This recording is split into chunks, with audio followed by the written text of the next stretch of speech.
Ho, ho, ho. Merry Christmas. Santa has come early down the chimney and delivered to you $106,000 per Bitcoin. Congrats on this new all-time high, everybody.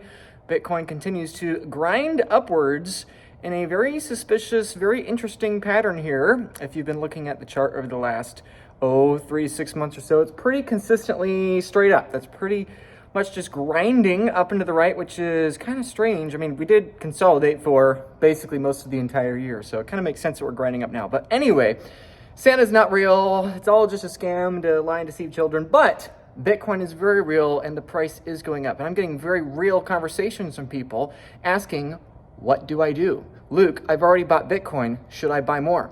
Luke, I haven't bought Bitcoin. I want to learn about Bitcoin. Should I start buying Bitcoin? Is now a low risk time or a high risk time? Should I wait for a pullback in Bitcoin's price, or should I just go all in now? Luke, what do I do? Where do I start? Okay, so in this video today, yes, we're gonna be talking about Bitcoin being $106,000, but I wanna talk about a bigger picture concept here. Is now a good time to buy Bitcoin? What are the risks when it comes to buy Bitcoin? I think that is by far the most important question. A better question than should I buy Bitcoin or should I buy Bitcoin now or is now a good price for Bitcoin? The better question is, do you understand the risks with buying Bitcoin? Do you understand the risks of not buying Bitcoin? And once you've considered all those risks, then you can make the decision for yourself. And I think this is going to be really important.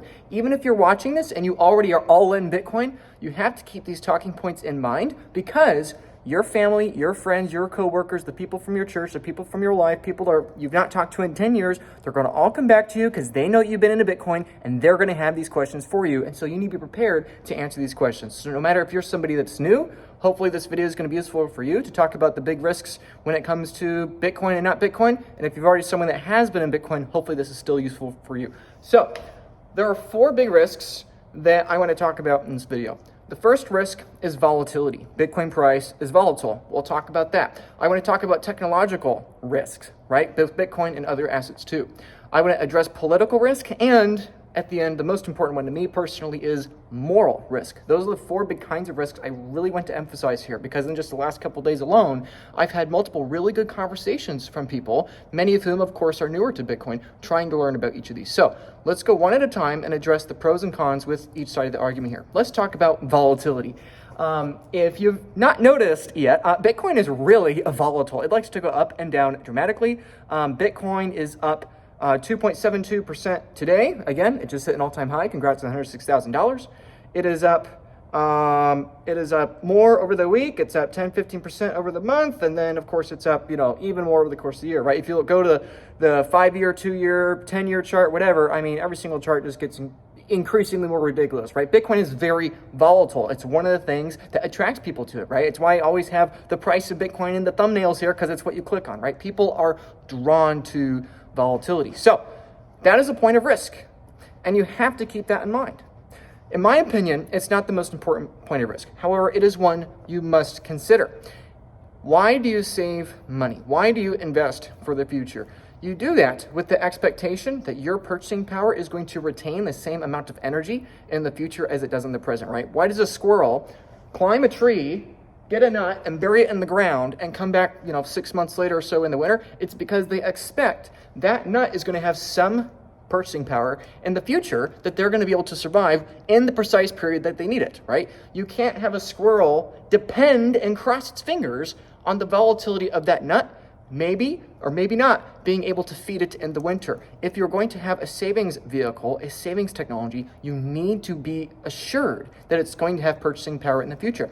And this is a big risk to Bitcoin. Yes, Bitcoin literally just hit another all-time high at the time of recording, and it's probably going to continue to do so.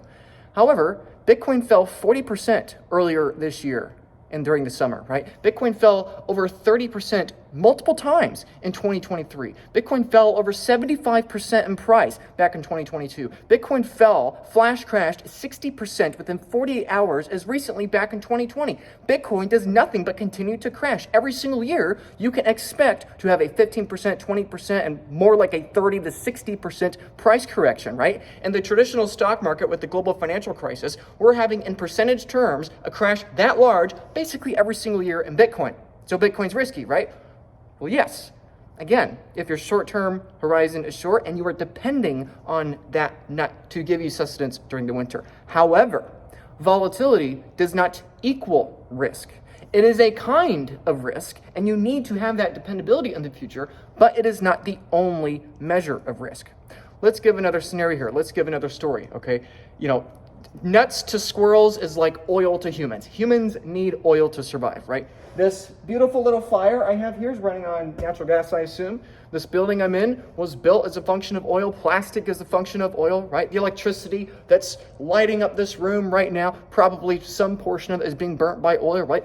Oil is the thing that makes the global economy run. It is liquid gold, black gold. It is what gave a massive rise to industry and the modern economy in the 20th century, right? We need oil. And so let's say a barrel of oil right here, hypothetically, let's say it's $100. Now, here's a question for you.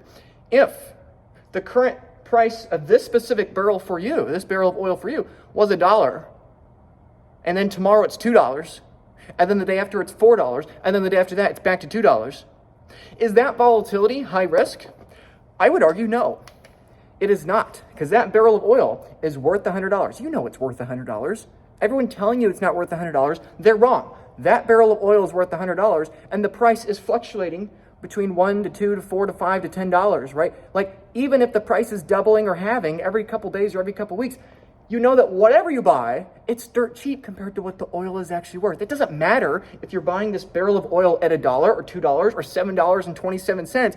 What matters is you're buying it under 30. You're going to triple your money. It doesn't. The volatility doesn't matter. So yes, there is risk with volatility.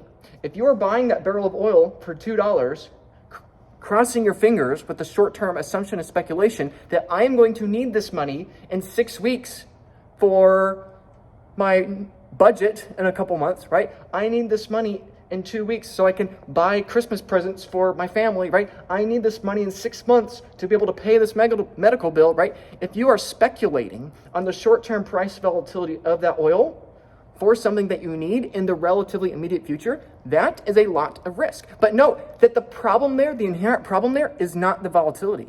The problem was your human emotion associated with that volatility. Your problem was not the volatility itself. The problem was you attempting to predict that volatility. And unfortunately, people conflate the two. They assume and they just lump together the inherent risks with trying to predict volatility with the volatility itself. The barrel of oil itself and the volatility with it itself is not necessarily the super high risk thing, because if your time horizon is long enough, if you're thinking in terms of years or months or decades instead of days, weeks, and quarters, all of a sudden that oil investment goes from extremely speculative, where it's doubling and halving every couple days, to all of a sudden, oh, this is a really low risk investment. It doesn't matter if I'm buying oil at 10 cents, at $1 or $5. Like, this barrel of oil is worth $100. And I'm very confident of that. And even if there's a 50% chance I'm wrong, and therefore we adjust the risk premium to that or whatever, and so therefore, the value of it is $50, right? Even if I'm wrong, the risk-adjusted returns are so justifiable, it's extremely low risk to justify buying that oil. Of course, the metaphor here I'm getting to is that of Bitcoin. If you're considering buying Bitcoin or considering increasing your allocation to Bitcoin, the fundamental question you have to ask yourself is not about the volatility. Yes, there is risk with volatility if you're going to be somebody that's going to speculate on that short-term volatility. However, if you remove that speculation from it, you've removed 90%, 95% of the risk of that volatility from the equation, right? That is extremely important. If you're going to buy Bitcoin, have at least a 5-year time horizon. Do not buy it hoping to get rich quick. Do not buy it hoping that it's going to double. Okay, when Bitcoin was $16,000 back in late 2022 and early 2023, I was pounding the table again and again and again, making video after video back when nobody was following me, nobody was listening to me, and barely anyone was paying attention. I was begging people to buy Bitcoin when it was $16,000. And I said, you don't have to, go all in and buy a whole coin, right? Just buy a million sats, buy a couple coins, whatever you can do, just get off zero, buy some Bitcoin. I don't know. Maybe it will go down to 10,000. Maybe it'll go down to 12,000. If you go back in my early videos, you can see me making these exact kinds of statements, and I'm being very consistent. I'm making the same kinds of statements today. Bitcoin right now at the time of recording is 106,000 political currency units here in America, right? Bitcoin could easily go back down to $70,000. It could easily go back down to $50,000. Do I think it's going to do that? Probably not. I think the risk perpetually is that you're on the sidelines, not in Bitcoin, right? With that barrel of oil analogy, if a barrel of oil is $2 right now, you know it's worth at least $100, maybe even $1,000. If it's $2, like, yes, it might go back down to $1, right? And so you must have a long-term time horizon when it comes to viewing this investment, when it comes to viewing this as a savings vehicle, right? However, if you have that long time horizon and you reduce that risk, all of a sudden you remove it out of the picture, and now you've turned an extremely high risk scenario into an extremely low risk scenario. But all of this hinges on the assumption that oil is actually worth $100. This assumes you know that thing is actually worth what I'm saying it is, right? That's what it assumes. And so with Bitcoin, I personally believe Bitcoin is the single most consequential and important technology since the invention of the internet. Bitcoin is more critical for you to understand than artificial intelligence. Bitcoin is more critical for you to understand than quantum computers. Bitcoin is more critical for you to understand than the electric vehicle revolution or any other technological paradigm shift on the planet today. This is the technology you have to understand, in my opinion, because it is the technology that will price in and undermine all these other kinds of technologies. So my point is that I believe Bitcoin's extremely consequential, and it should be worth millions, if not tens of millions of dollars per Bitcoin at some point in the near future. And so for me, I don't care if I'm buying Bitcoin at $106,000 or $103,000 or $142,000 or $58,000 or $25,000 or $18,000. I was buying at all those price points, and I'll buy at a lot higher price points than that too. In fact, I have an hourly buy for Bitcoin to prove that point. So I can say I'm buying Bitcoin every hour. I was at a Bitcoin Christmas party. Wow, that was last night. I was at a Bitcoin Christmas party last night, and a very nice gentleman asked me, "So, Luke, now that Bitcoin's over $100,000, are you still buying?" And I said to him, "Yeah, I'm still buying. I'm buying every hour. Every single hour I'm buying. I'm buying every possible chance I can get, because it doesn't matter. This thing is worth millions of dollars, and I don't care if I'm buying that barrel of oil at $1.25 or $1.06. That's what you're doing. That barrel of oil is worth $100. One Bitcoin is not worth $100,000. It's worth $10 million. It's worth 100 times higher than what the price is right now at $1. That's the same thing with Bitcoin. It's worth $10 million. And right now, it's trading on the market for $1.06. And it's not going to matter if you're buying it at 75 cents or 92 cents or 130 cents. What matters is you got it under $5. And the same thing with Bitcoin. What matters is you got it under $500,000. So that is my larger point. That's critical to note with volatility. Volatility is a surface level expression of something underneath. All volatility is a price that moves up and down. It is a signal to the market saying, hey, there's something underneath here. It is just a number on a screen. The only thing that matters is, what does that price represent? What is the underlying technology, investment, speculation, company, commodity, whatever that number represents? And the number in of itself, you have to separate the volatility itself from the human emotion associated with that volatility. So now let's get to the more important questions, because again, everything I have said is on the assumption Bitcoin is a barrel of oil and not a barrel of, frankly, BS, right? That is the assumption here. So let's get to the next argument here to talk about that. So we just addressed the volatility question. In short, volatility is vitality. Bitcoin is being incredibly volatile because it's telling you something. The market is telling you something. There was a lot of fluctuating demand for this. The reason why is because this thing is trading for pennies on the dollar, okay? That's why it's extremely volatile. This thing is worth $10 million, $5 million, $1 million, and it's trading for pennies on the dollar. That is why it's volatile, in my opinion. So let's move on from the first point being volatility risk. Okay, we've addressed that. Have a long-term time horizon of at least 5 years. Okay, let's get to the second question of risk here. Technological risk. It's a very common question. Can Bitcoin become obsolete from future innovations in technologies and blockchains and government currencies and whatever, right? Can Bitcoin be obsolete out of existence? And what happens if this destroys Bitcoin or this kills Bitcoin? You know, lots of technological risk questions, and they're very valid. And so let's talk about those. Before I answer it directly, we have to give a bigger piece of context here. I have said continuously, like all the way back in 20 22, when I made that first article on this idea of having less in common the future and the past, that did really well. Thank you all for the support with that, by the way. It was something I talked about then when I was saying Bitcoin would go to 10 million back then, was that we have less in common with the future and the past. And it doesn't matter if you're an optimist or if you're a pessimist, like, we have less in common with the future and the past. Doesn't matter if you think the world's going to end in 5 years, or you think we have another 1,000 years to go, or that we have longer than 1,000 years. It doesn't matter. If the world's going to be over in 2030, we have less in common with the near future and the past. If the world is going to survive another 1,000 years, 10,000 years, however many more centuries it's going to live on, right? We still less in common with the future and the past, right? I was having this conversation with a friend of mine at lunch today who happens to be an engineer. He's building his own airplane, really impressive guy. And he was talking about how back in his days, he's in his 70s or whatever, and back in his days, he was using this slide to measure things or whatever. And I looked at him and I said, that, what you just described, is as ancient to me as an abacus, right? And that's just inherently objectively true. The technologies your grandparents used in their youth are just as unimaginable and ancient to you as what the ancient Greeks used. You have not used them, right? And likewise, going into the future, my kids will never have this. They'll never have an iPhone. This technology that we've become so addicted to, so ingrained with, that has taken over our society in the last 10 to 15 years, my kids will never use this. At the stop sign, turn left onto West Madison Street.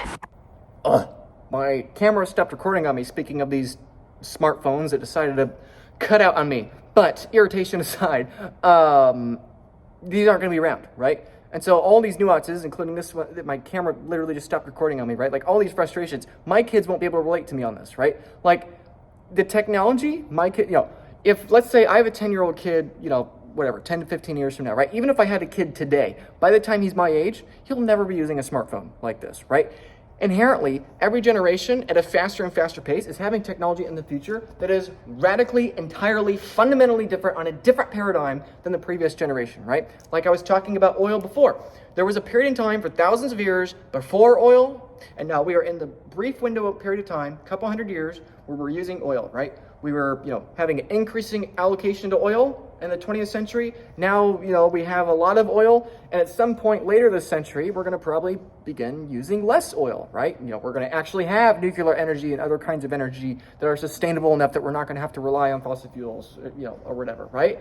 I'm just saying that as a matter of fact. I'm not saying that as some, moral dogmatism is saying that people use oil or evil. I'm not saying that at all. But what I am saying is that every period in history has its own period of time, right? For thousands of years in the ancient past, how would people store their purchasing power? They would store it in food. They would store it in oil, in oxen, in grain. They would have it in some hut in some little city-state where somebody would guard it, right? That would be the way that they preserved their purchasing power. Because to them, they don't need money. They need food before they need money, right? Then we progress, we build technology, we have more power, we have more ability to transform the world around us due to our brilliance and our inventions. And what we get to is we have the need for something that won't perish, like food. We need a harder form of money. We need something that is not going to be eaten by roaches or mice or dogs. We need something that is going to survive the test of time. What did we do? We decided to save the thing that was the most universally accepted. What was that? Gold. Why? Because nobody can mess with it. There's nobody that can just print gold out of thin air, otherwise God, of course. But as a mere human being, I can't make more gold. And so, therefore, I trust that no other human being is going to make more gold, and therefore, I save my purchasing power in gold. And so for the same reason that before the gold era, we could say, I'm relatively confident people in 6 months from now are going to want to eat this food that I have harvested today, right? And this, like, literally at a biological level, like the squirrels burying the walnuts like I was talking about before, right? Same thing with the people. Then we get to the point where we don't need to just save for the next 6 months, but now we need to save for the next 6 years. That is where gold comes in. We have thousands of years where we live on some kind of a gold standard, right? Granted, countries and empires rise and fall as they go on and off various kinds of hard metal or gold standards, right? But the world gets so fast, the world gets so developed that, again, a fundamental technological risk changes, it happens, and we transition from a world predominantly reliant on gold to a world increasingly reliant on stock and equity and political currency. When did that happen? The Dutch East India Company, the Central Bank of Amsterdam, right? The Dutch Empire is really the main first instance of a colonial power that is beginning to integrate these kinds of financial services, right? The world is becoming so global at that point in time, we have to progress into something that is fungible and something that is way more instant and transferable than gold alone. And that has been continuing to progress. This technology is about 400 years now, where now we are still living in the stock era and the central bank era. And now we're beginning, in my opinion, a new era. And what is that new era? That new era is the Bitcoin era. It is an era that has a new forcing function. We have a new level of demand. We've progressed from grain, salt, and oxen to that of gold, to that of corporate paper and political currency at the government level. Next, what do we need? We need a global, fungible, immutable source of accounting that takes energy to reproduce, that takes an electrical cost to reproduce. What is the dominant contender for that? Bitcoin. By far. There's no other contender for that. It's Bitcoin. It's not some rip-off of Bitcoin. It's not some competitor to Bitcoin. It's Bitcoin. Bitcoin takes an electrical cost to produce. And because I cannot print more oxen out of thin air, I cannot print more gold out of thin air, I cannot print more American dollars out of thin air, unless I'm the president, and I cannot print more electricity, and therefore Bitcoin out of thin air. All four of those things are the precise things I'm going to trust the most. Yes, maybe I could still trust tin or copper, but they are no comparison for gold, right? If we're talking the gold era, right? Yeah, maybe I also trust apples and pears to have some value in the future, but I'm going to trust grain more or salt more because they're going to last longer. They're harder forms of purchasing power. And the same thing with political currency. Yeah, maybe I trust the peso or the yen or the euro for some period of time, but I trust the dollar more. Why? Because it's more difficult to reproduce. And the same thing is true with Bitcoin. Gold is more difficult to reproduce than salt and wheat and oxen, right? The oxen will actually help you do that, and they'll have a fun time doing it, right? Political currency, believe it or not, is more difficult to create than gold. It actually is, right? It is easier for you as an individual to go out and mine gold than it is for you to have the United States change its monetary policy, right? So the big asterisk and caveat there is that, yes, political currency is more difficult to create than gold, unless you're within the U.S. government and you can benefit and enrich yourself at the expense of everyone else. Now, Bitcoin, more than all those other things, is infinitely more difficult to reproduce, okay? And so my point in all this is that you can believe that Bitcoin is going to be the future. You could believe it's a scam. Whatever the case, you have less in common in the future and the past. Your expectation should be that money as you know it, culture as you know it, this country as you know it, and everything about your life and your children's life and your grandchildren's life as it is right now, your expectation should be that you have less in common with the future and the past. Your expectation is that your whole understanding of the world is about to become irrelevant. That should be your expectation. It doesn't matter if you're a pessimist and you think we're racing towards World War III and we're all going to blow ourselves up in the course of the next 6 weeks. It doesn't matter if you're a hyper optimist and you think we're going to have a magical technological revolution. It doesn't matter. We are changing at such a quick pace on the technological level. We're changing at such a quick pace around the world that inherently it would take such a momentous event to slow down this momentum that we've been building for literally centuries now that it would have to be some sort of global calamity that would kill hundreds of millions, if not billions of people, right? It's like this train is not stopping. This momentum is not stopping. It's only accelerating, and it's only been accelerating for hundreds of years. And so this is my point. If you're looking at Bitcoin and you're asking yourself, what is the risk with buying Bitcoin? Could Bitcoin become obsolete? Everything I just said is the context for that question. And so if you were to ask me that, could Bitcoin become obsolete? What about the technological risk to Bitcoin? My reply to that question, my respectful reply to that statement is, what's the technological risk with your current assets? You're asking me, what are the odds that Bitcoin's going to be obsolete in 100 years? I'm asking you, what are the odds that your bonds are going to be obsolete in 30 years? What are the odds that your stocks are going to be obsolete in 25 or 30 years, right? Most of the stocks in the S&P 500 right now are internet companies. The internet didn't exist 30 years ago. Right? You're asking a question about Bitcoin. Is it going to exist in the future? Assuming it's the only investment or the only asset, the only form of money that has the risk of being obsolete in the future. The reality is everything has a risk of being obsolete in the future. The better question, the real question is which direction has the lowest probability of being obsolete in the future? I firmly believe that is Bitcoin. Just to skim over some things here, it doesn't matter. how good artificial intelligence gets, it cannot stop Bitcoin. It cannot hack Bitcoin. Bitcoins are not created as a function of intelligence or computational efficiency. Bitcoins are created as a function of energy. And AI might be really, really, really smart. AI might be smarter than the smartest people in the world really quickly here, but no matter how smart it gets, it can't hack Bitcoin. It can't kill Bitcoin. Okay, quantum computers, they can't kill Bitcoin. Okay, a global war. While I don't want that, obviously, that would not kill Bitcoin. Okay, government sanctions, that could not kill Bitcoin. Okay, a new Bitcoin competitor or copycat, that cannot kill Bitcoin. And we know this for a fact because we have had literally thousands of attempts to recreate Bitcoin. Not a single one of them has been successful. This is a very common concern. Can somebody create new Bitcoin? No, Bitcoin's worth $2 trillion. If I, Luke Boyles, could just spin up a new Bitcoin and take some market share from that, of course I'd do that. I'd be a millionaire, even if I got a tiny little fraction. I'd make $1 million literally tonight if I could do that, right? But I can't. And nobody knows how to do that. People have been trying for 15 years. Nobody's been successful yet. So if quantum computers can't kill it, if artificial intelligence can't kill it, if governments can't kill it, if billionaires can't kill it, if individuals can't kill it, even if Satoshi Nakamoto himself, the person that invented Bitcoin himself, can't kill it, well then, that's all that matters. That's all that matters. Can it be killed? Can it be stopped? Can it be obsoleted? I genuinely don't know how it can do that. And I think most people, and this is just a general human observation, most people are more afraid of the unfamiliar risk, the foreign risk, than they are of the known risk or the familiar risk. Okay, that's just my opinion, right? We are terrified. We are terrified of spiders. We're terrified of a little, it's a spider! We're terrified of a little spider that comes out of the crawlway, and freaks us out, but then people will then text and drive, right? It is a complete misallocation of risk. The little spider in your bed is not going to kill you, probably, but it might. Okay, it might. But texting and driving is almost certainly going to kill you if you do it long enough, right? Drinking alcohol, smoking cigarettes, eating foods that you know that you shouldn't be eating, right? Eating too much sugar.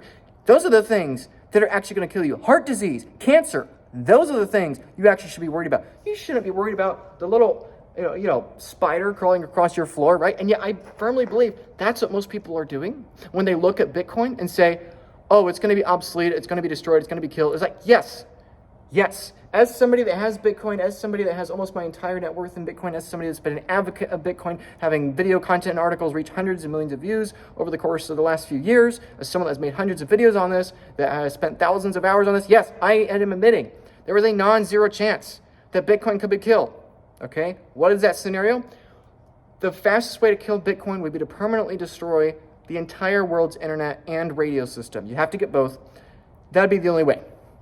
If that's going to happen, we have bigger problems than Bitcoin. We go from a 100-year time horizon to 80% of the world starving today, right? So I'm not particularly worried about that scenario. We have bigger fish to fry if that happens. So that's the only way I know how to kill Bitcoin. It doesn't matter if there's a war. It doesn't matter if there's a tariff. It doesn't matter if there's a tax. It doesn't matter if technology gets better, if AI gets better, if the billionaires get richer, right? It doesn't matter who's buying Bitcoin, if BlackRock's buying Bitcoin, like none of that matters. I do not know at a technological level how we could kill Bitcoin. And if you don't believe me, the proof is in the pudding. The CIA, Vladimir Putin, China, everyone else has had a decade and a half to hack Bitcoin, kill Bitcoin, take all the Bitcoins in the world, dilute the Bitcoins, whatever. It's worth $2 trillion. Do you really think that if Bitcoin was exploitable, that exploit would just be sitting there and nobody would be hacking that or taking advantage? You really think that would be compromised? No. We do not know how to kill Bitcoin. We do not know how to replicate Bitcoin, and that is a longer conversation for another time. But the point is, whatever percentage odds you think there is to the internet and global radio systems being taken out and Bitcoin's dead forever, right? Which again, that scenario is obsolete. Even with that scenario of risk, that is the little spider crawling across your floor. Ah, that's a spider! Right? That is what you're freaking out about. The much larger risk, in my humble opinion, is the paper. Okay? Government paper doesn't require electricity to produce. Bitcoin does. Government paper is created and destroyed by decree by the stroke of a pen. Okay? Let's go back to the Dutch. Okay? The Dutch Empire was the dominant force in the seas for centuries. A lot of people forget. that what is now New York City was once named New Amsterdam because the Dutch actually, came here to America, right? Along with the British at one point in time. A lot of people forget that, right? A lot of people forget that, hey, the Dutch actually beat the British multiple times at Navy battles, right? Before the British were the British Empire. It was the Dutch, right? The Dutch were the ones before the British. The magnificent Dutch Empire that went literally 300 years without defaulting on their debt. Defaulted on half of their debt at the stroke of a pen when the Bank of Amsterdam failed. What did people do? People fled to France. Then, of course, you had the French Revolution. People fled to Britain, and people have now fled to America, right? These cycles happen in cycles. Why? Because political currency systems, monetary systems that rest and run upon human oversight, promises, decrees, and paper inherently, eventually become corrupted. Why? Because of the human heart. This thing right in here. No man is righteous enough to be in charge of the world's morals. No, I am not God. You are not God. As much as we all might like to think we are, including myself sometimes, we're not God. We're not in control of our own lives. I own nothing. I don't even own the Bitcoin I think I own, right? I don't even own the oxygen in my lungs. I am going from dust to dust. I am not worthy to be God. And likewise, I'm not worthy to control the world's money supply. If you have a money lever, if you have a button that humans can print to benefit and enrich themselves at the expense of others in a zero-sum game, they will inherently do it. Even if you have a good guy in charge right now, the next guy won't be so friendly. The next guy won't be so good. This is the problem with human-run political currency. This is the fundamental problem. I'll go into that more in a moment with the moral kinds of risks here. But if we're talking with this technological risk, this main question people have, what happens if Bitcoin's obsolete? What happens if Bitcoin's out? When it comes to that, yes, there is a non-zero chance Bitcoin dies. But you have to compartmentalize that risk that is unfamiliar to me, right? Compare that to the risk that's a big risk. Social Security is going to begin to become insolvent as soon as 2034. Okay, Medicare is going to begin to become insolvent as soon as 2026. That's 1 year from now, people. We have $35 trillion of national debt in the United States of America. We have $225 trillion of unfunded liabilities here in the United States of America. And the U.S. actually isn't that bad. Our sovereign debt to GDP level is about 128%, 129%. 98% of the countries at 130% have hyperinflation, default, or war within 15 years. So my point is that the United States has 2 or 3% to go until, historically speaking, there is a 98% chance that by 2040, we are going to have hyperinflation, default, or war in the United States of America. Okay, that is just the history. You may say, oh, that's not going to happen because America's the best. Okay, I'm an optimist. I'm a patriot. I'm an American. I want to believe America's going to be just fine. But I'm telling you, it's not. The finances are very, very sick. This debt problem is very, very sick. And maybe you're optimistic on the next 4 years with this incoming administration. I personally am too. But it's just not enough. The math does not add up. The United States of America, since 1944 with the Bretton Woods Agreement, has been accelerating monetary debasement and distortion for the world. We have been harvesting wealth from the rest of the world and bringing it to America in a zero-sum game. And I'm a patriot. I'm an American. I love America. But the reality is that is a distortion with the world's economy that we are not going to willingly unwind. The United States of America, in 1779, the first year we had national debt, was under $50 million. Think about that. Every couple seconds, we're adding $50 million to our unfunded liabilities. Okay, that was the entire national debt in 1779 when we first had a national debt, right? We've gone from 50 million to 500 million to 5 billion to 50 billion, 500 billion, 5 trillion, 50 trillion's coming up. After that, it's going to be 500 trillion, it's going to be 5 quadrillion, 50 quadrillion, 500 quadrillion, quintillion. There is no end to the exponential debasement of the dollar because it is how the system works. It is a zero-sum game. It has to continue. And that Ponzi scheme, that pyramid scheme, is enforced by the barrel of a gun. Again, let's go back to the money equation here. I can't print salt out of thin air. I can't print gold out of thin air. I personally, Luke Broyles, cannot print dollars out of thin air with the big asterisks that the people in charge of the dollars can print them, and I can't print Bitcoin. So the only question that matters in the modern world, economically, is how do I become a part of that asterisk? Yeah, I could go out and work and farm more resources. Yeah, I could go out and mine more gold. Yeah, I could go out and hash more Bitcoin. And maybe I could raise an army and overtake the US government. But it's just a lot easier to become a lobbyist, to become a politician, and become a part of that coveted little asterisk where I can just print energy out of nothing. So my rambling point in all this, the big takeaway here for this second point of technological risk is that yes, there is a non-zero chance Bitcoin's obsolete in the future. However, whatever risk you think that is, I am telling you it is dwarfed by the inherent fundamental risks already within the current political currency system. Yes, there is maybe a 1 in 100 chance or a 1 in 1,000 chance that Bitcoin is going to be obsolete in 50 years. For whatever reason, I don't know. It's so far out in technological advancement, we can't yet predict it, okay? However, look at the risks right in front of you. There are hundreds of trillions of dollars in bonds, political currency, corporate paper, real estate, fine art, all these assets that Bitcoin's chasing after, because Bitcoin is a better storage system, a monetary premium, than all these other systems, right? Whatever risk is with Bitcoin becoming technologically obsolete in the future is dwarfed by every other asset in the world becoming obsolete as a form of money when compared to Bitcoin, okay? That is really important to keep in mind when it comes to the technological risk, is that, yes, if we're having this conversation in the early 1920s, there is a risk that the car is going to become obsolete in the future. There is. However, the risk is far higher that the horse is going to become technologically obsolete by the car.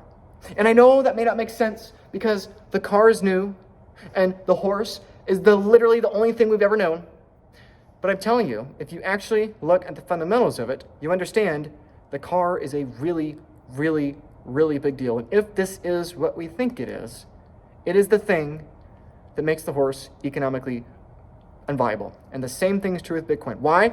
Because Bitcoin is a form of money that is digital, that still takes electricity to produce. It's an algorithm that converts electricity from the real world into numbers, into a ledger, right? But there's no asterisks. There's no ability for Luke Broyles to create more Bitcoin. There's no ability for Elon Musk to create more Bitcoin. There's no ability for Donald Trump or Vladimir Putin or Satoshi Nakamoto or Hal Finney or Adam Back or anyone on the planet to create more Bitcoin. And that is what makes it unique. It's the same thing as the dollar, except no people in charge. And just like many engineers say, the best part is a part that doesn't need to exist. The biggest mistake most engineers make is they are optimizing a system that doesn't need to exist. The same thing is true with money. The better form of the US dollar is a form of the US dollar that doesn't require human oversight. That's Bitcoin. And that is why the dollar is trending to zero indefinitely against Bitcoin. Bitcoin is the single biggest threat against every other asset you own. Your stocks are going to fall 99% in terms of Bitcoin. Your real estate is going to fall 99% in terms of Bitcoin, okay? Your fine art, your gold, right? Your 401k, your pension, whatever it is you're saving in for the long-term future, it is going to fall 99% in terms of Bitcoin if Bitcoin is what I'm saying it is. Do not be concerned about a tiny 1 in 100 or 1 in 1,000 chance that Bitcoin becomes obsolete. I'm telling you, Bitcoin is the car, Bitcoin is the locomotive, these other things are the horse. You may not have seen a locomotive yet, you may only be hearing someone describe the locomotive yet, but as soon as you see that train cross that hill on those tracks, you will understand immediately. The train is coming towards your horse, and your horse is running to that train. And you might think it's a competition because you have the most beautiful and best and strongest stallion in the history of mankind, but it's no competition for that locomotive. It will turn into a horse pancake in 0.01 seconds as 500 tons traveling 5 times faster than the horse has ever run in its life. Barrel it down, the train won't even budge. It won't even slow down, right? You cannot price future technology in terms of current technology. The internet does not just make the newspaper industry, outdated, it makes it irrelevant, right? The smartphone does not make, pigeons carrying notes between castles. It doesn't just make that outdated, it makes it irrelevant, it makes it laughable, it makes it insane. Again, we have less in common with the near future than the ancient past. It becomes inherently incomprehensible for us to do. It's the same thing in Bitcoin. People, which is more likely? In 30 years, people say, the year is 2055, nothing has changed. Netflix and Facebook are still some of the most valuable companies in the world, and people still are buying 30-year U.S. bonds, and Bitcoin is still worth nothing. Is that scenario more likely, where literally nothing changes in the world for the next 30 years? Or is this other scenario more likely, where people say, can you believe that human beings used to have their money controlled by a central board of people, by politicians and lawyers, to sway public opinion in a random basket of goods and a CPI index? It's like, how barbaric were those people? How crazy were those people? How could they miss Bitcoin? It's so obvious. It was a barrel of oil sitting there at $100, trading at $1.06, and they were neglecting it. How could they not possibly understand that when artificial is coming, and it is coming really, really quickly, how could they not possibly see just right in front of their faces and understand what are the AI is going to transact in? No AI is going to transact in wheat. No AI is going to transact in any form of stock or any form of paper that a human being controls. AIs are only going to trust the form of money they themselves can't hack. That is Bitcoin, right? In the future, people are going to look back in today and be shocked that I had to make this video to explain the very basics of Bitcoin. And this isn't because you're dumb and I'm smarter. That's not what I'm saying, okay? I do not view myself as this brilliant genius person. All I'm saying is that it is just a matter of perspective. Most people are so busy with their lives, all they have known is the horse, and that's okay, right? Not everybody has the time to be a hyper nerd and learn about all the interesting little facets of the locomotive, right? It's like, I happen to be that guy where, for whatever reason, I happen to stumble upon this, and now I am shaking everyone, telling them, sell your horses, sell your stables, sell your stagecoaches, get some of the locomotive. If you don't do this, your horses are trending to zero against the locomotive. This is the technological risk factor that has to be addressed. Bitcoin is lower risk than your bonds and your real estate and everything else when it comes to monetary premium. I do not know how we are going to supersede, but I don't know. I can give you 50 reasons how the U.S. bond market could lose 90 or 99% of its value in terms of Bitcoin. I could give you 30 reasons as to how real estate is going to do the same in terms of Bitcoin. I could give you 100 reasons as why political currency is going to do the same thing in Bitcoin, okay? I can give you a dozen reasons for gold, right? It's like every other asset, the odds of it losing 99% of its monetary premium in Bitcoin terms, that is way higher probability than Bitcoin doing the same in terms of something else in the future. So, think in probabilities, not in absolutes. Let's talk about the third one. This one will be short. Political risk. Okay, political risk. What happens if the government censors Bitcoin? What happens if the government, wants to kill Bitcoin? What happens if this? What happens if that? Blah, blah, blah, blah. Okay. First of all, that risk is diminishing radically, right? Whatever that risk was 2 or 3 years ago, it's already shrunk by a factor of 5 or 10, right? Pennsylvania and Texas have both initiated bills to make Bitcoin strategic reserves at the nation state level. We are less than 2 months. Actually, yeah. We're barely a month. We're barely 1 month away from Donald Trump becoming the 47th president of the United States of America. And there is a significant, not guarantee, but non-zero chance he's going to issue an executive order to make Bitcoin a strategic reserve asset of the United States of America. I would dare say that the probability of a political institution here in the United States of America or most other Western countries coming hostily against Bitcoin, I would say that risk is diminishing rapidly. It's not zero. It's not zero, and I highly encourage you take self-custody. You don't buy the ETFs and all that stuff, right? I highly encourage you take self-custody for that reason, right? However, that risk is rapidly diminishing. However, not yet tolerably to zero. But all that said, what are the odds of the same thing with your bank account? Okay, again, don't freak out about the spider. Ah, it's a spider! The government might turn off Bitcoin. Ah!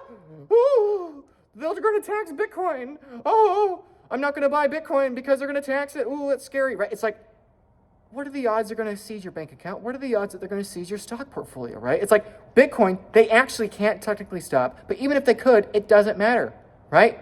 You saw what happened to the Canadian truckers over in Canada, right? You saw what happened up there when people demanding medical freedoms were labeled as terrorists and they have bank accounts seized, homes invaded, right? The only money that actually made it to the truckers, the only money that made it to these terrorists was Bitcoin.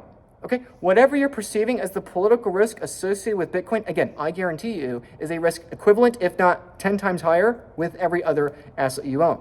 And myself as a Christian, this is something I really care about, right? At this Christmas party last night, I was talking to now a new friend of mine, at the time an acquaintance, who's a journalist who works in Guatemala. He's made multiple documentaries from Guatemala. And, there is a very real reason why smaller countries around the world, developing nations around the world, are flocking to Bitcoin on a per capita basis faster than the United States. There's a reason why Bitcoin Beach is in El Salvador and not in Florida. There's a reason why Bitcoin Lake is in Guatemala and not in Lake Tahoe, right? Because the people that have a need to know are the ones that figure out Bitcoin. The people that have had the political risks forced upon them are the ones that adopt Bitcoin faster. Whatever political risks you think are with Bitcoin, I guarantee you are significantly higher with every other asset you own. Why? Because every other asset you own can be seized, it can have a tariff put against it, it can be confiscated by the government. Your house can be confiscated by the government. The title of your house can be rewritten by the government. Your gold can be confiscated by the government, 6102, right? Your investments, everything else in the analog world can be taken by the government. Everything that's a number that the government either creates or guarantees is something that can be confiscated by the government, right? This is why Vladimir Putin has described an interest in Bitcoin and potentially pricing his oil in Bitcoin, has himself explained how nobody can stop Bitcoin. It's because when the United States and Russia effectively went into a proxy war over Ukraine, over Russia's invasion of Ukraine, right? America turned off their bonds. We turned off their currency, right? Their political premium. We turned it off. And you might say, oh, that's a good thing. Because we don't want to fund Russian invasion, it's evil. And okay, I get all that, I hear you, but you can't do that. You need money to be a neutral playing ground, right? The reason we own gold, the reason people have bought gold for thousands of years is because nobody can turn it off. You can't turn off a bar of gold. You can't print it into existence, and you can't make it disappear out of existence, right? And so you need something that is a neutral playing board for all kinds of people, even the evil ones. So that's the political risk when it comes to Bitcoin. Yes, there is political risk. Maybe they come after you, whatever. But I'm telling you, the risk is significantly higher. If you're determined as somebody that's an enemy of the state because you spoke out against the state or you posted something offensive on social media or whatever is a reason, right? If for whatever reason someone's going to come after you, they're more likely to get every other asset you own before that comes to Bitcoin. And finally, let's talk about the fourth big scenario. Let's talk about the moral risk here, right? And this one, I think, is a bit difficult to internalize, but I think it's the most important. None of this matters if people die. Money is just a number. It's all made up. It's irrelevant.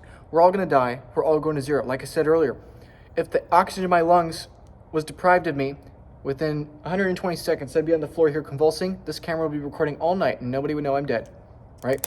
Dust to dust, I don't even own the oxygen in my lungs, right? None of this matters. We're all going to die.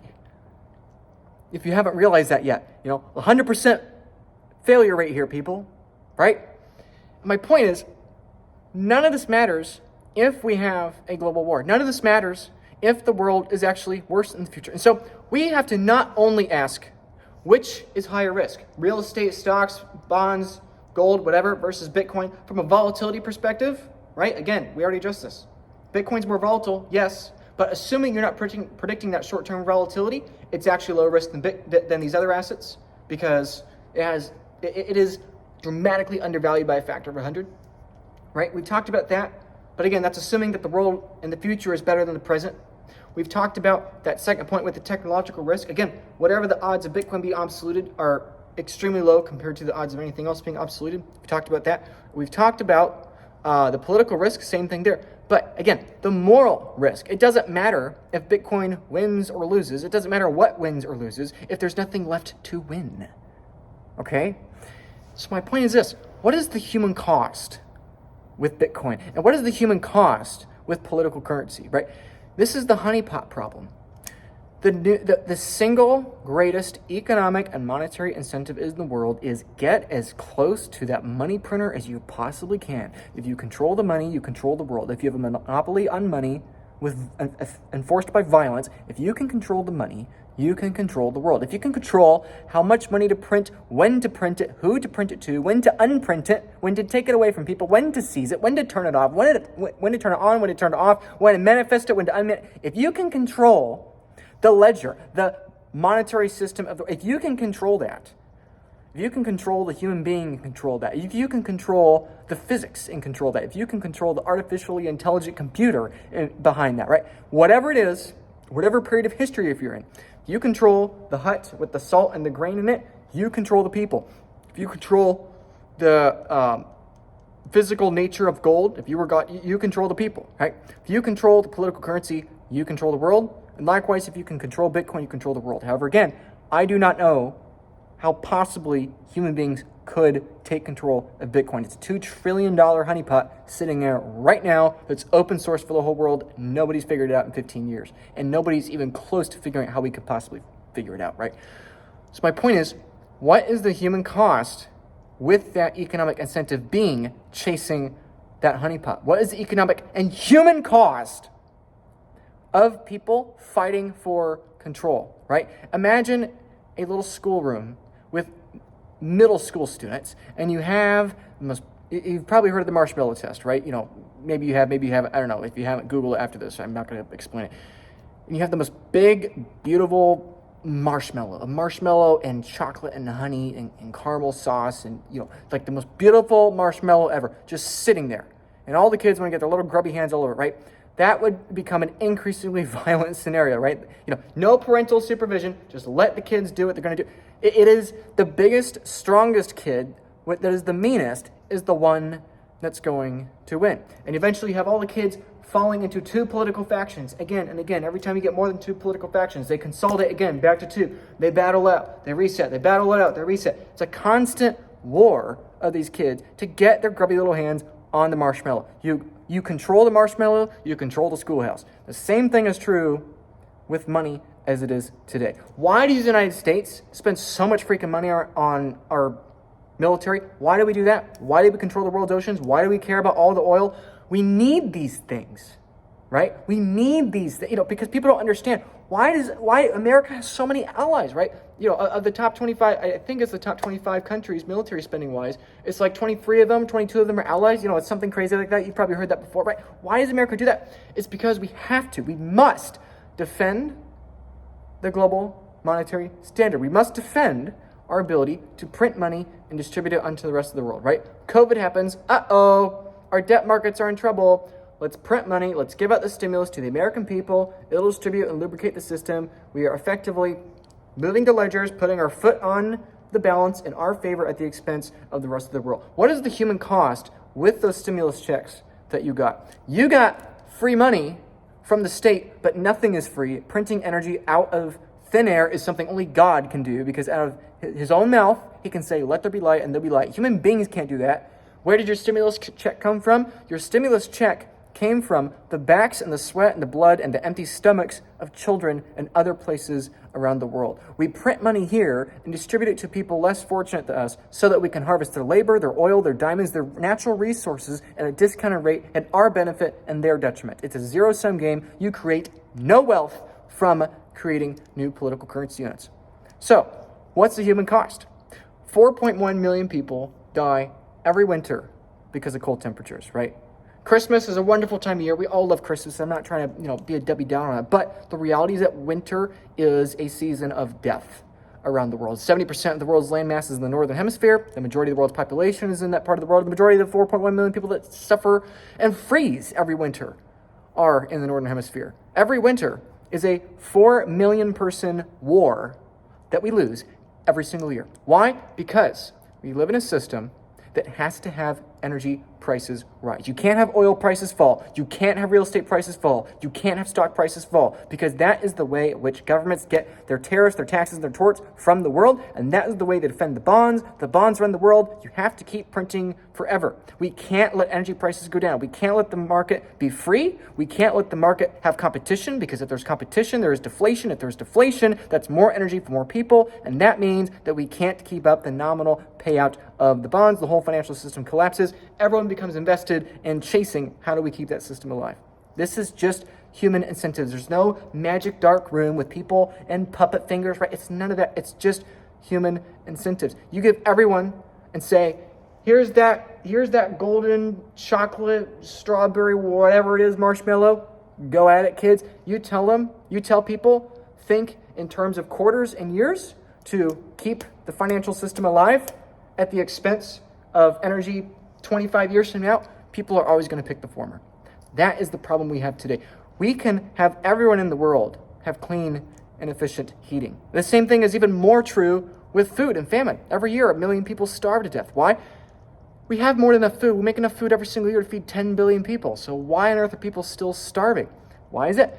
It's because governments are inefficient. It's because all starvation in the world today is the result of government wars and conflicts and revolutions. And why does that happen? Because governments compete over resources. Why do they compete over resources? Because it's a honeypot problem. We store a monetary premium in resources that are confiscatable, that are defended by flesh and blood, and therefore we will sacrifice flesh and blood to confiscate those resources. All famine, all these deaths are completely and fully preventable. And it is the unspoken tragedy and travesty of the lockdowns of 2020 is that we saved lives. If it just saves one life here in America, right? It's not if it saves one life, it's if it saves one American life, because we care more about wealthy Americans here at home than the economic ramifications of our actions abroad.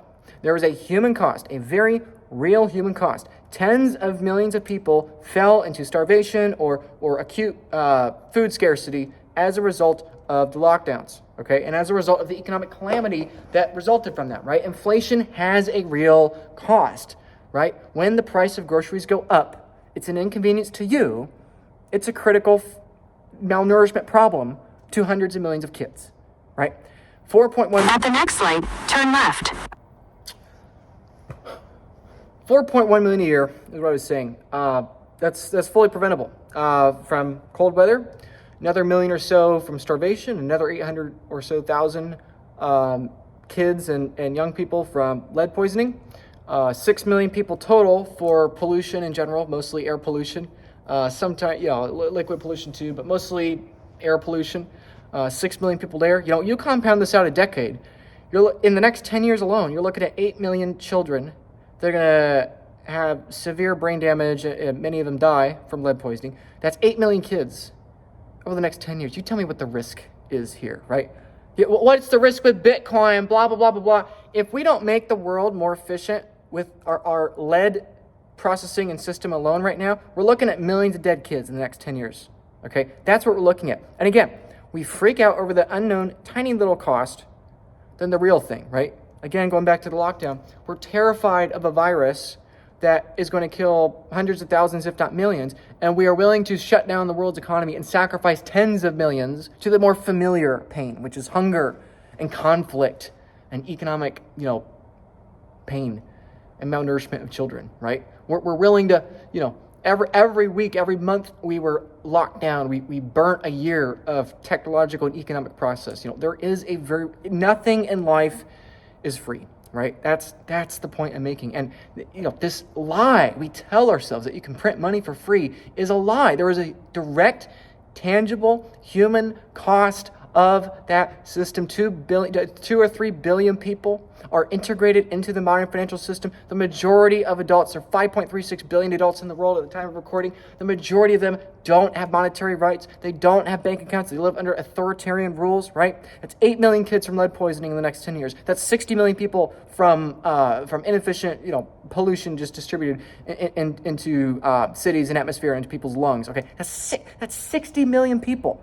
It's like we talk and we learn about World War II, which, killed 70 or 80 million people. Horrible tragedy of, 5 or 6 years, 4 to 6 years of global calamity, just horrible event. And yet that's what's baked in the next decade, just from that one tiny perspective alone. From a lack of heat, that's another 41 million people. Like there are 100 million deaths right? And we're not even including war, by the way, right? We're not including the 900,000 people in America killed when we unjustly invaded Iraq. We're not including the millions of people that we killed in Vietnam. We're not including the fact that, that the United States funded Osama bin Laden when we were fighting, when we were fighting the Soviets in the 80s and 90s, right? We're forgetting that part. We're forgetting the fact that the Saudis and other governments have, various kinds of human rights abuses. We're forgetting that. We're forgetting the fact that the United States has had coups in Panama, Costa Rica, El Salvador, Guatemala, Libya, Somalia, all over the world, right? We're forgetting all those facts, right? Over 500,000 in Syria, tens of thousands from Hamas, which is funded by Iran, that whole cabal of governments funding that horrible thing, right? Some are intentional, most is accidental, right? But this whole need and necessity for America and other countries to demand hegemony for their political currencies has a massive human cost. Millions from war. That's not even including the major global conflicts. Okay, that's not including the world's big conflicts. We're looking at near 1 million people in the Ethiopian war the last decade or so. We're looking at roughly over 1 million in Burma and Myanmar. Right, we're looking at hundreds of thousands, I forget how many now, in the Ukraine-Russia war, right, which potentially could, God forbid, continue to balloon in the future, right, which I pray it doesn't, right? It's like, the point is, this is the most important thing to keep in mind. Yes, there's the volatility question. Yes, there's the technological question. Yes, there's the political question. But we have to ask ourselves, which is a better incentive structure? A game where the person with the biggest guns gets to decree the rules of the game, or a game where it doesn't matter how big your guns are, you can't change the code. You can't print electricity out of thin air. Nobody can. And therefore, there's no incentive to kill your neighbor to take control of the world's money. Which of those is going to result in less death as a function of war? And which one of those is going to result in a greater incentive to build, baby, build? Right now, we are incentivized to hoard corporate paper, real estate, and gold and keep them artificially scarce to make housing artificially more expensive, energy prices and oil artificially more expensive, because we can't let the tax receipts fall. We can't do it, or we don't want to do it. We are an addict. We are an addict to the lie that we can have energy printed out of thin air because we want to have expediency. We want to have the drug today and ignore the repercussions tomorrow.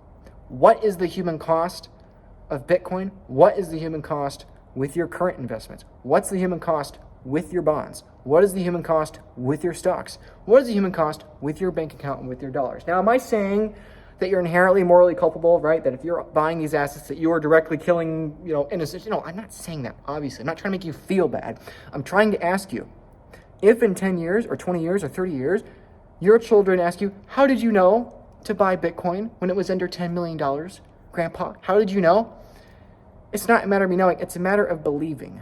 I believed this was the better future. I believed this was the future that was better for my kids. This is why I do this. I make enough money. Okay, I have enough money. I make enough money. I have enough Bitcoin, right? We all have enough Bitcoin, probably, right? It's never enough, but we all want more, right? But I mean, come on, we have more than what most people are ever going to be able to afford when it comes to Bitcoin, right? We could all retire on our Bitcoin soon enough if you can't already, right? Many of you already can. Many of you already are, right? But my point is, the reason you're watching this video, the reason you've been watching so far, and the reason, if you're like me at all, that you are so passionate about this little Bitcoin nerd world over here is because you understand there is a human cost. You look at the horse, you look at the locomotive, and you ask yourself, wow, this locomotive can move so much more food than it could with a horse, right? This locomotive is going to change the world as we know. We have less in common with the near future and the past. And our biggest risk is that with our rising global population, we don't keep up with the energy needs of that civilization. That is the fundamental big risk. And it's why I talk about Bitcoin. This isn't about making money. This isn't about number go up. Yes, Bitcoin's at all-time $106,000. Congratulations, this is wonderful. Yes, that's great. Okay, I'm not saying it's not. But we are racing towards a massive problem in the middle part of this century. We have exponentially growing needs. We have hundreds of millions of children right now that are going to grow up to be young adults. We need them.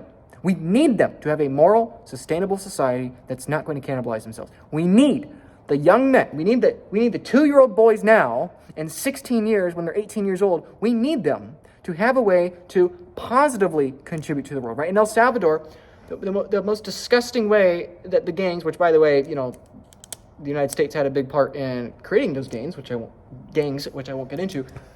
But what they would do is they go to these young boys, 10-year-olds, 12-year-olds, 15-year-olds, whatever, and they would indoctrinate them into the gang, right?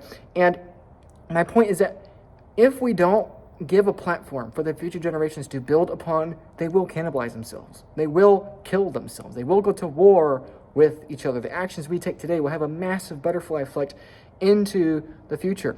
And we have to keep moving now. We have to keep accelerating technological progress now, because there is a massive energy disparity today. Okay, many millions, billions of people in the world today don't have proper food, shelter, education, all of those things, water, still basic necessities. Billions of people don't have one of those or some of them even all of those, right? And we have a rising population, and we have to make sure that we upgrade the world, that we improve the world. And that difference, that gap is the most terrifying gap. That gap keeps me up at night. That line between what the world needs to have the minimum amount of death possible and the line of where we're actually going. And the big risk with your political currency, with your bonds, with your stocks, with your real estate, your big risk is that you're giving a financial incentive towards that honeypot problem. You're giving a financial incentive towards all those kids with the grubby little hands going over that marshmallow. When you have your own capital invested in bonds, invested in stocks, you are making that marshmallow just a little bit bigger. You are pouring on just a little bit more chocolate onto that. You are making that pot just a little bit bigger, and therefore justifying people chasing it just a little bit more, with a little bit more intention and pain and desperation, right? Just one more hit, right? You are giving, you are like a bartender that is giving the addict just one more little hit, right? And this is the reason why then you go from being allocated to Bitcoin to going all in Bitcoin. I'm all in Bitcoin because I personally don't justify owning anything else anymore. I'm not saying you have to be at that point. My big encouragement is get off zero, get some Bitcoin. Don't go all in, because then again, you're going back to that volatility question where you're trying to predict short-term action. Get off zero. Get a 1% allocation to Bitcoin. BlackRock recommends a 2% allocation. If you can justify 1%, you can probably justify 5%. So whatever it is, 1%, 5%, 10%, I don't care. Just get off zero, because the 90% you don't put in Bitcoin is falling against Bitcoin. Let's say you have a 10% allocation to Bitcoin and 90% allocation in non-Bitcoin. That means that Bitcoin would have to fall 90% for you to lose 9% of your purchasing power. But on the flip side, if you're using Bitcoin as a unit of account instead of the dollar, all of a sudden, Bitcoin only has to go up by a couple percent to now have the other 90% of your portfolio. It cause you a total percentage loss of 9%, right? That's my point. That in dollar terms versus Bitcoin terms, it just depends on that perspective. In dollar terms, the biggest risk is Bitcoin going up 5 or 10%. In Bitcoin terms, the biggest risk is, in Bitcoin terms, the big risk, hopefully you get the point. It just depends on your frame of reference, right? Is that, if you have a small allocation of Bitcoin, a small bit of pain to a large percentage of your portfolio is equal to a large amount of pain in a small portion of your portfolio. And I'm telling you, you are currently all in on in a portfolio that's going to have a tremendous amount of pain, and you are radically underexposed to a portion of your portfolio that is almost certain to not have even a small amount of pain. And again, when it comes to the human cost, when it comes to the moral cost, which are you going to be able to sleep at night with? That gap that we're racing towards in the future, my kids, that generation, it's a strange world that we're racing towards. And I think it's going to be an optimistic one. I think it's going to be a bright future. I think it's going to be good. I think there will also be challenges. I think there are things I'm very worried about. And I do believe that just from inefficiency and the lack of focus and the lack of, the economic cannibalism that occurs when the school kids chase that marshmallow, right? That is going to kill hundreds of millions of people in 20 or 30 years, even without a global war. And if we have a global war, we're looking at many hundreds of millions more, right? Just from inefficiency alone, just from a lack of focus on building and a distraction towards hoarding, regulating, and controlling the money supply in a zero-sum game versus a non-zero-sum game. That is the single greatest risk of the 21st century. That is the single greatest nightmare that we are racing towards. And the fastest way for you to lower the probability of that happening is to get off zero and buy some Bitcoin, shrink the marshmallow, take a little bit of honey off, make it a little bit smaller, reduce the incentive of the kids with their grubby little hands ripping that marshmallow apart, because that marshmallow is the world's wealth in an analog place.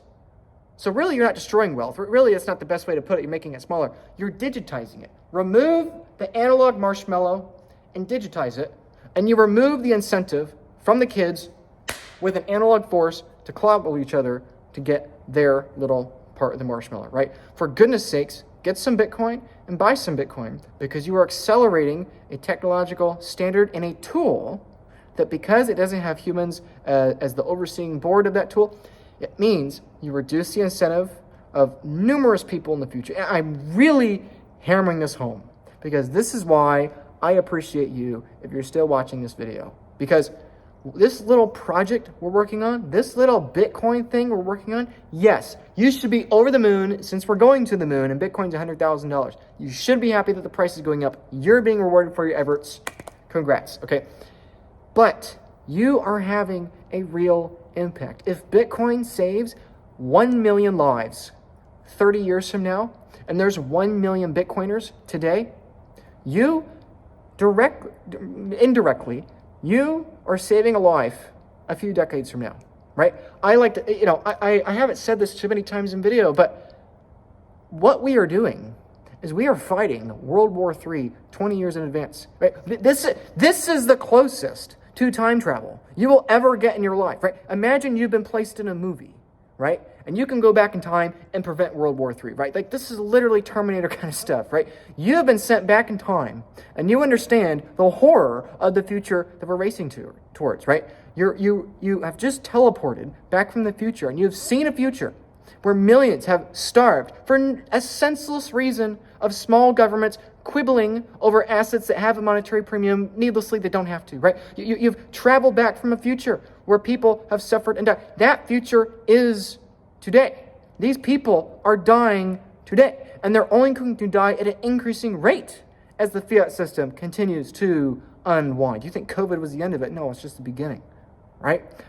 You are the closest to a time traveler that the world has ever seen. You have the opportunity to accelerate this thing that's going to reduce the probability of those horrors in the future happening. So that is the real way to think about risk when it comes to Bitcoin. Yes, there is risk with Bitcoin. There is some tiny non-zero chance it can go to zero. But again, that's the little tiny spider crawling across your living room floor.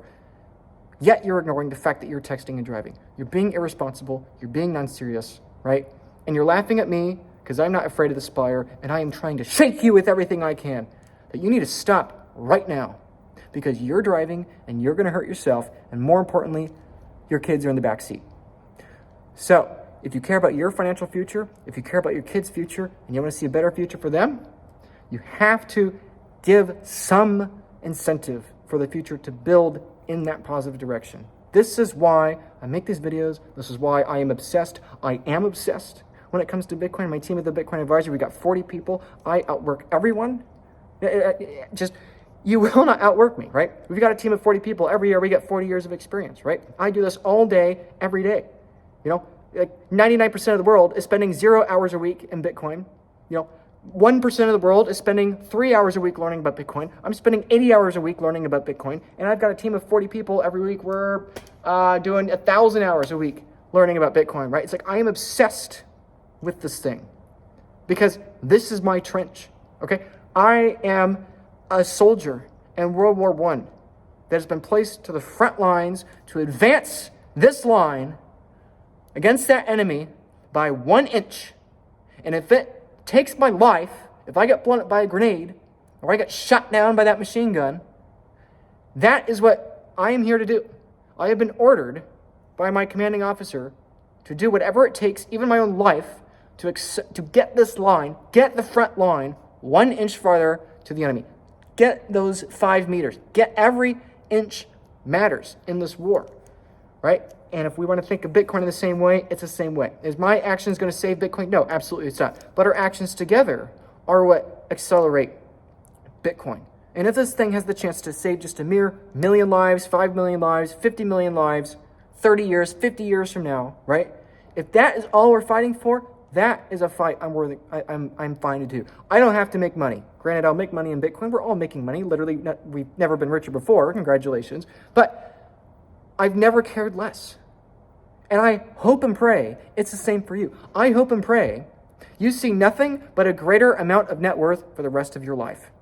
I really hope that, because that means that probably the future's better than the present, better than the past, right? But I hope and pray you care less about that money as your net worth goes up, because you understand there's far more important things in life. And this is a game, this is a battle, this is an economic battleground, and every inch we gain is vital territory. Every week we can accelerate a Bitcoin future. Every extra $1 billion we increase Bitcoin's market cap. Every additional proxy war we defund, that's extra kids, that's extra lives,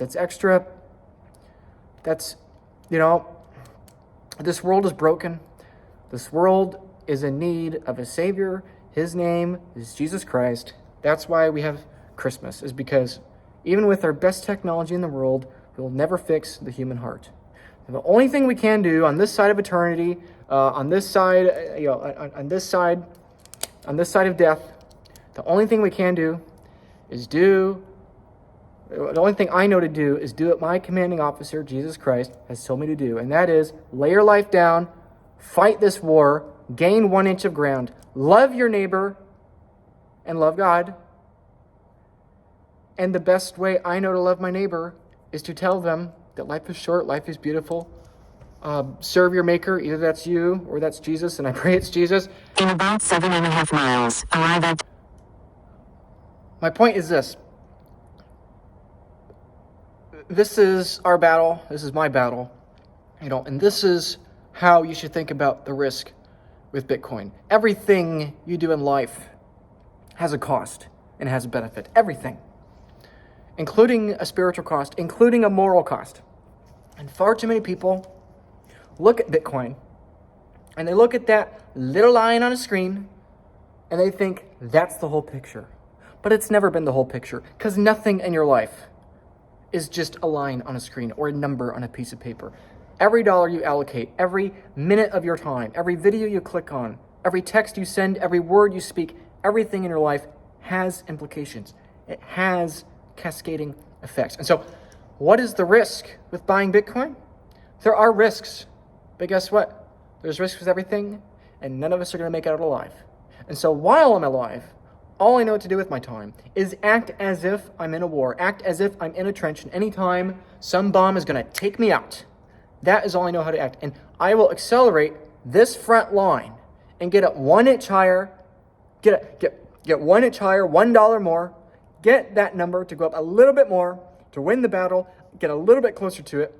Because if I don't fight this digital, metaphorical front line, then somebody else's kid is going to have to fight a real front line. And I don't want that. And maybe that still happens. Maybe I can't stop it. But even if I can't stop it, I don't have another choice, right? We don't have another choice. We have to do what's right. We have to accept for ourselves there is risk with anything. And as risky as Bitcoin might be, dang it, it is the logical risk to take. It is the lower risk to take, because I cannot stomach political currency. I cannot stomach stocks and bonds. I cannot stomach the technological risk with it. I just can't. I think they're going to be so outdated in the future. I cannot stomach that risk if I want my kids to actually preserve some purchasing power. I can't stomach it. And likewise, I can't stomach the political risk. I have to say what I believe, and I'm concerned that if I say what I believe, I might be censored. I might be shut down. I might be turned off from the government, and I don't want to accept that risk. And most importantly, I don't want to accept the risk of allocating outside of Bitcoin and then wondering, Could this have been just a little less worse? Could we have had the world be just a little bit better if we had allocated differently? So, anyway, don't think in absolutes, think in probabilities, and don't be afraid of the tiny unknown risk in front of you when there's a massive amount of risk in front of you, okay? We know that money controlled by human beings, which are controlled by sinful desires in our own hearts, we know that money controlled by entities that can sin will lead to death and destruction and societal cannibalism. And so even if this experiment of magic internet money that's code-based, math-based, separate from human emotions, separate from human will, based on energy and electricity, like even if that fails, even if Bitcoin fails, it still would have been the right thing to do. It's the lower risk option. For my money, for my capital, for my future purchasing power, for my retirement, and ultimately for my convictions, for my mind, and I believe for me to sleep well at night. So, anyway, this video did not go the direction I fully expected it, but anyway, congratulations on a new all-time high. Hopefully we will accelerate the front line and get to 107K tomorrow.